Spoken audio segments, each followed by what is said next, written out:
Whenever a preacher says he witnessed a miracle, a few questions should always cross your mind.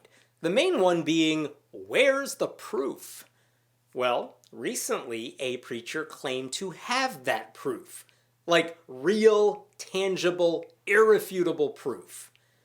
And I'll go ahead and spoil this video for you right now. He did not. Not even close. But catching the lie wasn't necessarily obvious.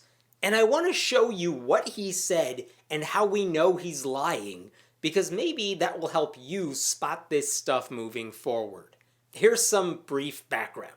The guy on the left here is Pastor Perry Stone. He's best known on YouTube for being the guy who once checked his phone while speaking in tongues.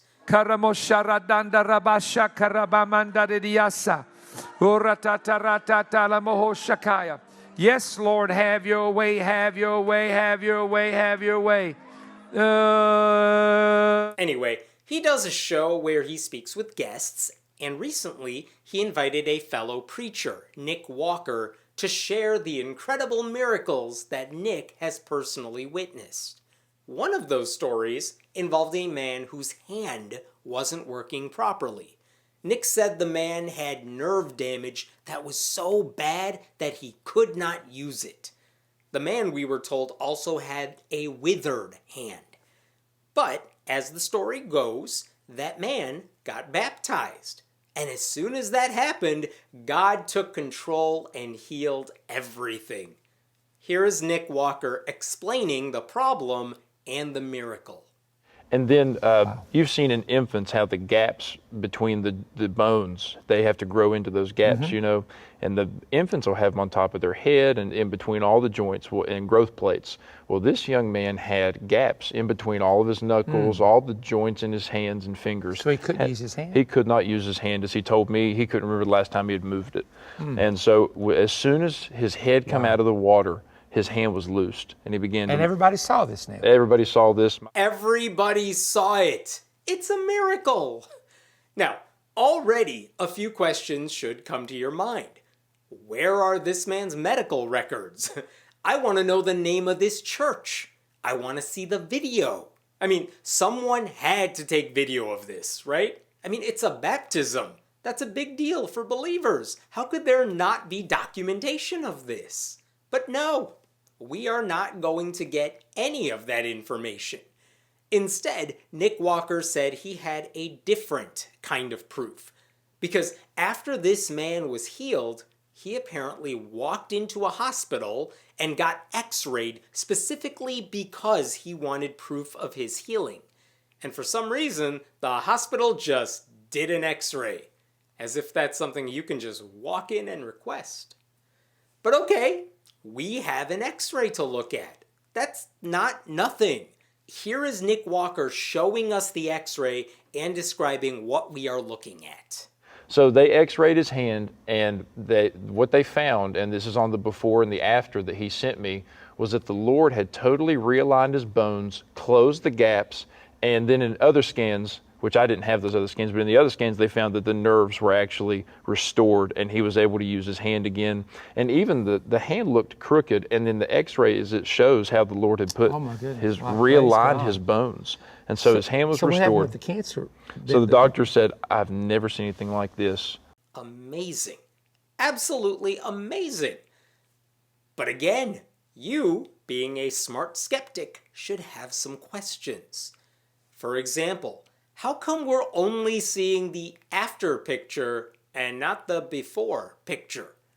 How come that X-ray doesn't show the patient's name, or the date, or the time, or the doctor's name, or the hospital's name? How come it just says figure 1? Where are the other figures? I've had X-rays, they've never looked like that. And here's one more question that should really make you think twice about all this.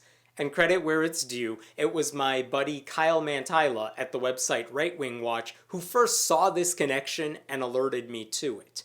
How come, if you do a Google reverse image search on that X-ray, you find that the exact same image appeared in a 2018 Scientific Reports article published by the journal Nature about Chinese children who suffer from something called Cashin-Beck disease.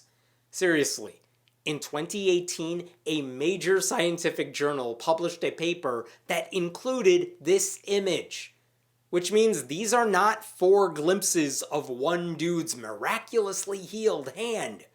Those are 4 different hands of Chinese kids, ranging from a 7-year-old boy to an 11-year-old girl, with and without that disease. And by the way, the disease those kids suffered from has nothing to do with nerve damage or having withered hands. X-rays, of course, don't show damaged nerves. Here's the bottom line. Either Walker thinks we're too dumb to question his claims of a miracle, or someone lied to Walker because they knew he was too dumb to ask questions, and was also probably dumb enough to spread the lie to a wider audience by using the always uncritical Perry Stone. Whatever the reason is, someone on that side is lying. This is not a miracle. This is a straight-up con designed to make you think God exists and that miracles are real. They're tricking you. And as far as I can tell, not a single Christian close to them called them out on it. By the way, I reached out to Nick Walker Ministries on Facebook to ask them about this. I told them I had a question. They responded, "We can answer. What do you need?" And I said, "Why are you lying about this X-ray?" And I sent them a link to an article I wrote about it. And I know they saw it. I got the red receipt. But they never responded to my question. That video with Perry Stone, however, was taken down from YouTube without explanation. No apology. They are all just hoping no one notices. Which is a weird way to handle what you once suggested was definitive proof of God's existence. Christians like these guys are such liars. All they have to do is admit there is no tangible proof of God's existence. They could just say their faith in God is just that, faith. But they don't. They pretend there's proof as if that makes their beliefs more credible. But we know there is no proof. And if anyone tells you otherwise, your job is not to just accept their anecdotes. It's to challenge their claims. It's to demand rock-solid, irrefutable proof. Or, if you want to have some fun, it's to figure out where the lie is. And sometimes, they make that really easy.